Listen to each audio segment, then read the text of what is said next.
Are you trying to be a better leader, change industries, reset after a layoff, or just looking for ways to bring your whole self to work? Well, you're in the right place. Hello and welcome to the Connect the Dots podcast, where I am focused on helping you through these situations and more by sharing real life stories and practical tips. I'm here to support you through coaching and mentorship, along with some amazing guests. So my name is Heather, and I am your host. My pronouns are she, her. For those that need a visual description, I am a white female with short strawberry blonde hair. I'm wearing red glasses. I have on a white shirt with stripes today, and my background is a teal wall with multiple pieces of art displayed. Thank you so much for joining me. This is Season 4, Episode 4, Embracing Resilience, Conquering Layoffs, Coping with Loss, and Celebrating Life's Blessings. Editing Heather here. This is actually Season 4, Episode 5. I do want to start with just a quick disclaimer today. This episode may touch on some mental health topics. I am not a doctor or a certified medical professional. If you or someone you know is in crisis, please call 988 if you're in the U.S. And if you are outside the U.S., there is a link in the show notes to a list of international options. And with that, let's get into the show. So it's been 131 days since I sat down to write or record an episode. That was on January 25th, 2023. So I'm recording this on Monday, June 5th, 2023.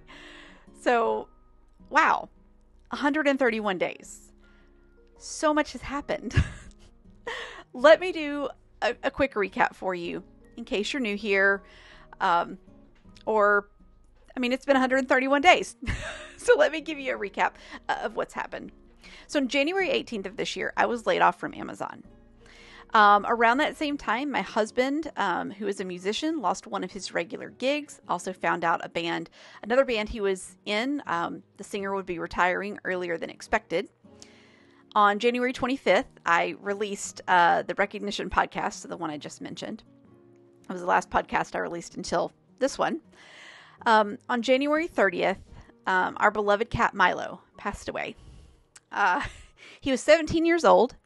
If you watch the podcast, you will know that he is the cat behind me on the wall. I have a painting of him. That was rough. So February 13th through the 15th, we took a quick trip to Disney World because we needed to get out of this house. Like, it was just so much. And then February 17th, Chris Lynn and I chatted for the first time, and the Hire Me podcast and page was born. And I'll talk a little bit more of that later. On February 21st, I started the coach school with Allie Worthington. On March 12th, we adopted a 5-month-old kitten, and her name is Stella Diane. On March 13th, I had a coffee chat with Velma Knowles. March 19th, my grandfather passed away, and I spent a week in Alabama with my family. On March 27th, I was offered a job as a senior manager in learning and development for Maximus. On March 30th, I officially filed my LLC for the Polka Dot Desk so I can start my leadership coaching business this year. And on April 24th, I started my new job. So yeah, it has been up and down these last few months.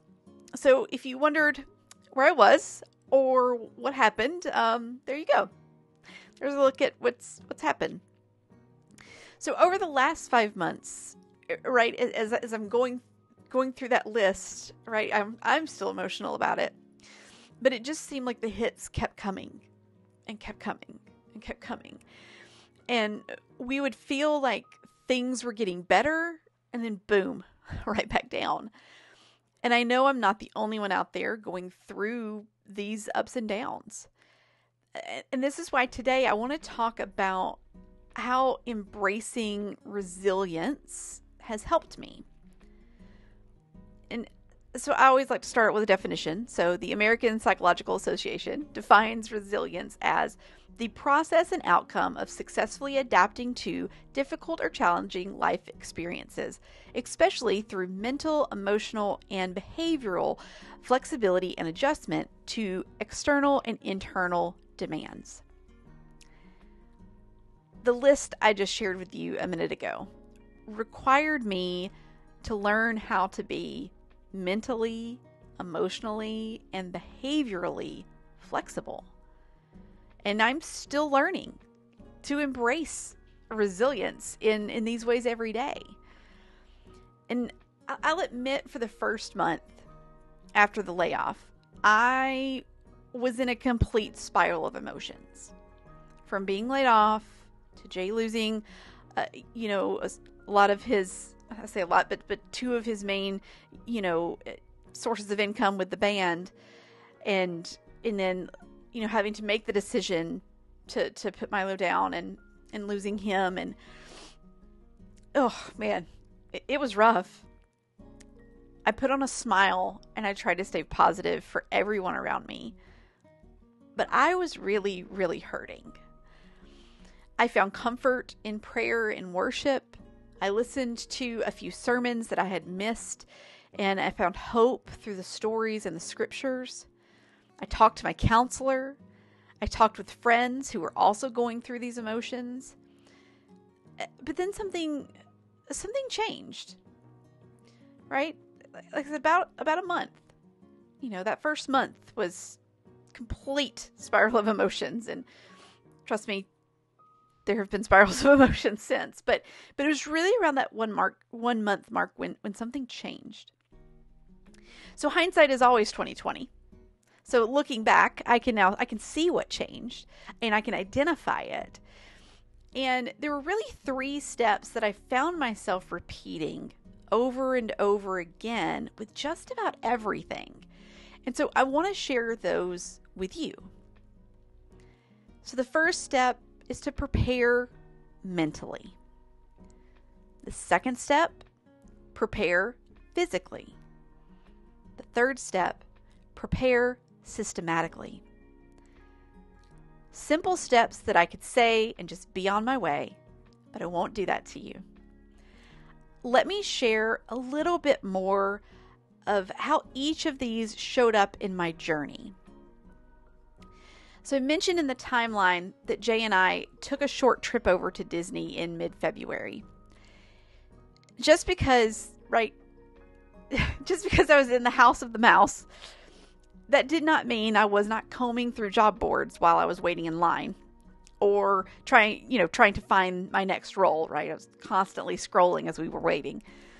But this trip was really like that step 1. I took time away from home, right? Home was where I worked, where I slept, where I ate, where Milo passed away. It was where it all happened. And the house was full of raw emotions and memories everywhere that I looked. So taking those few days to try and find some joy helped me prepare mentally to embrace resilience, to build resilience. It is also when I started to change my mindset. So let me tell you a little story. Another little story, because I'm full of those today. We were in line for the Avatar ride, and I was talking to Jay. Bless his heart, he listened to so much of this. So much of me kind of talking through ideas, but I was talking about how I wanted to do a resume podcast for myself, right? I love to podcast, so this is just a different way for me to just get myself out there, present myself a little differently. And then I thought, well, I could do this for other people.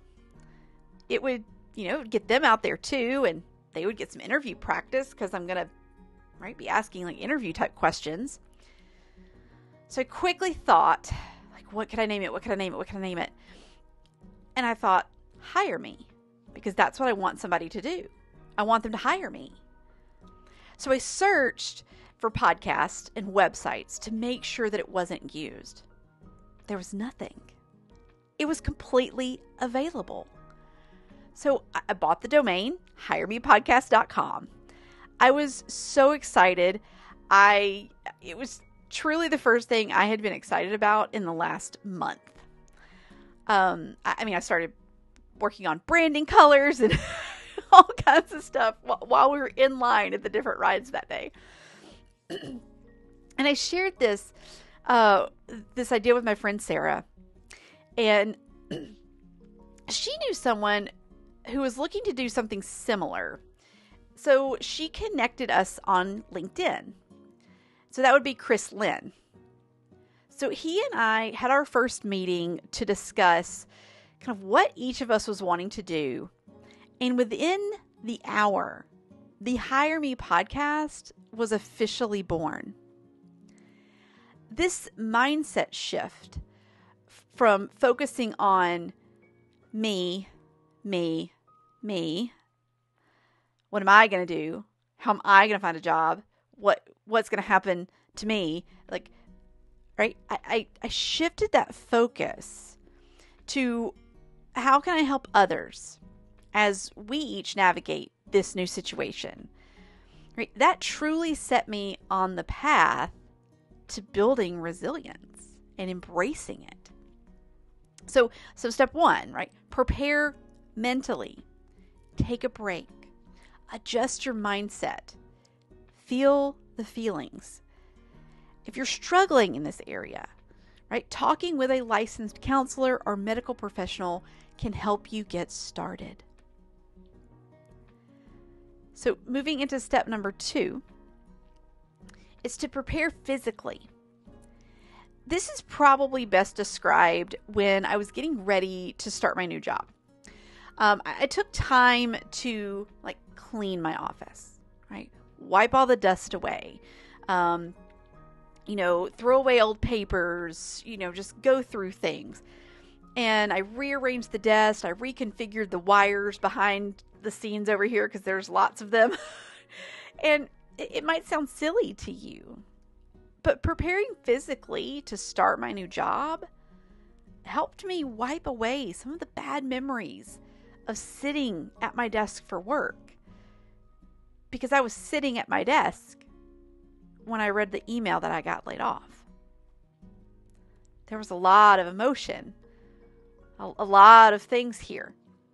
Looking at the computer screen that kind of brought up some memories, and by kind of resetting things, rearranging a little bit, just changing the small things.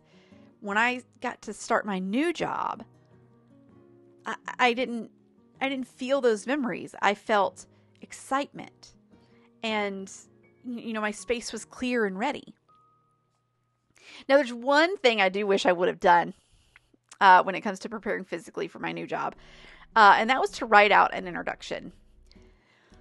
When you start a new job, you're meeting new people every single day for the first week or so. And I was very prepared for that question when I was interviewing, right? Tell me about yourself. But I was not prepared for all those meet and greets. So that is one thing I would say I would do differently, is I would actually write out an introduction of who am I for when I'm meeting new people, at a new job or a new place. So the third step I took, throughout in all of these different situations, right, was to prepare systematically. And again, I want to give you the best example of this, because it is going to look different, right, depending on the situation. So the best example of this step is when I was preparing to start my job search. I wanted to have a system to track, when I applied to a job, what was the job title?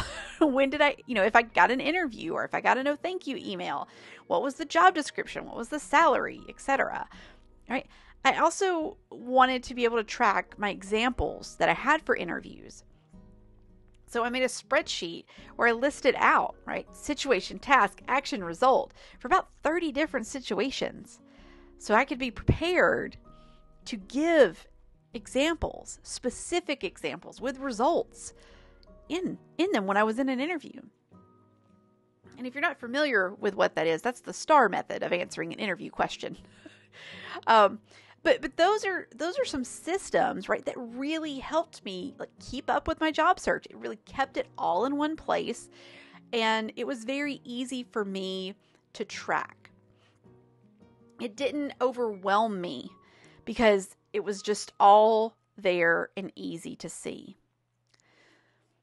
Because that's part about like preparing mentally, right? If you're preparing systematically, it's going to help you stay mentally prepared. If you're preparing your physical, space or body, right? That's helping you mentally prepare too. It's these three things. While I talk about them in step 1, 2, and 3, they actually probably flow more like a circle, right? Just going, constantly revolving, going, one to the other all the way around, because they do. They help each other, and they help you move forward.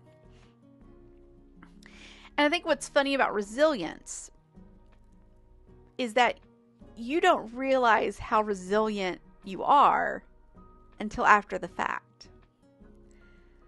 I often think about something Velma Knowles said to me when I met her in March. She too had been laid off in the past, and she told me it was the best decision someone else had ever made for her.